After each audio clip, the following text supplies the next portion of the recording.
है मसीह का प्यारा वचन, ये है वचन प्यारा। परमेश्वर के धन्य नाम की महिमा हो।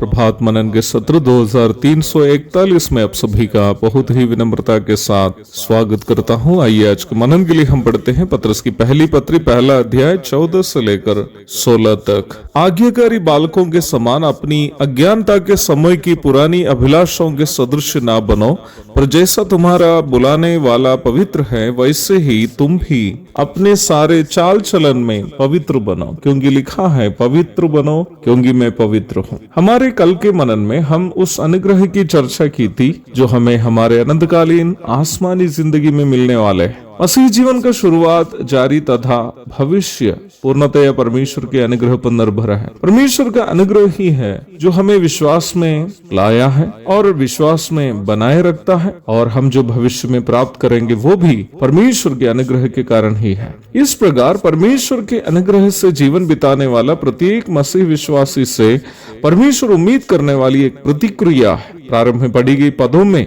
हम निम्न प्रतिक्रिया का जिक्र देखते हैं। परमेश्वर के आज्ञाकारी बालकों के समान हमारे भूतपूर्व पाप के जीवन में हम अपनी अभिलाषाओं से प्रेरित होकर जीवन बिताया करते थे, उससे हमें अपने आप को बदलना है। फिर हमें कैसा जीवन बिताना है? जैसा हमारा बुलाने वाला यीशु मसीह पवित्र है, वैसे ही हमें भी अपने सारे चाल चलन में पवित्र बनना है।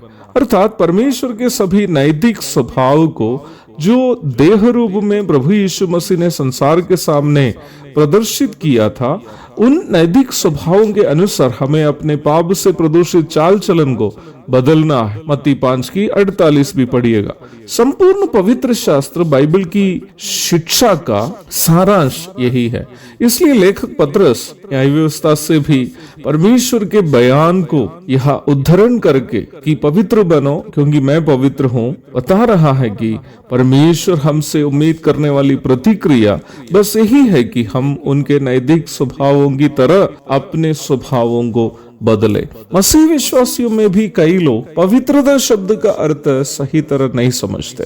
कई लोगों की धारणा यह है कि पवित्र जीवन बिताने का अर्थ हमारी अपनी समझ के अनुसार एक अच्छा जीवन संसार में बिताना है। ये धारणा पूर्णतः गलत है। हमारी समझ के अनुसार एक नैतिक जीवन बिताना परमेश्वर हमसे उम्मीद करने वाला, नहीं तो बाइबल सिखाने वाला पवित्र जीवन नहीं है। संसार के बहुत सारे लोग भी अपनी अपनी समझ के अनुसार नैतिक जीवन बिताने वाले, अपनी अपनी समझ के अनुसार नैतिक जीवन बिताना वो पवित्र जीवन नहीं है जो बाइबल सिखाती है। बाइबल सिखाने वाला पवित्र जीवन सिर्फ और सिर्फ परमेश्वर के नैतिक स्वभावों को अपने जीवन में लागू करते हुए जीने का जीवन है, जिसे प्रभु यीशु मसीह संसार में आकर प्रदर्शित किया था।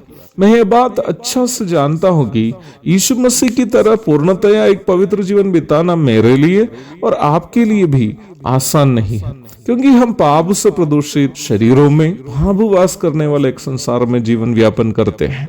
परंतु परमेश्वर से प्राप्त अनुग्रह से पाप क्षमा एवं अनंत जीवन प्राप्त प्रत्येक मसीह विश्वासी से परमेश्वर निम्न अनुग्रह की प्रतिक्रिया स्वरूप यही चाहता है कि हम प्रतिदिन परमेश्वर के नैतिक स्वभावों के अनुरूप अपने पाप से प्रदूषित स्वभावों को बदलते रहे, और हमारी ऐसी कोशिश को रोमी 12 की 1 में परमेश्वर के लिए ग्रहण योग्य एक आराधना के रूप में भी बताई गई है। परमेश्वर ये चाहता है कि प्रत्येक मसीही विश्वासी यीशु मसीह के स्वभावों को अपने जीवन में प्रतिदिन लागू करते हुए परमेश्वर की महिमा के लिए एक आराधनात्मक जीवन बिताए। एक और शुभ दिन की धन्य कामनाओं के साथ आज का मनन मैं यहाँ समाप्त करता हूँ। प्रभु आप सबको आशीष दे।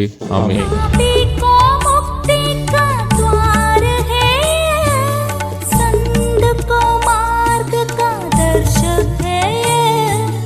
विश्वास जो करते हैं उसके लिए अनंत जीवन का साधन है।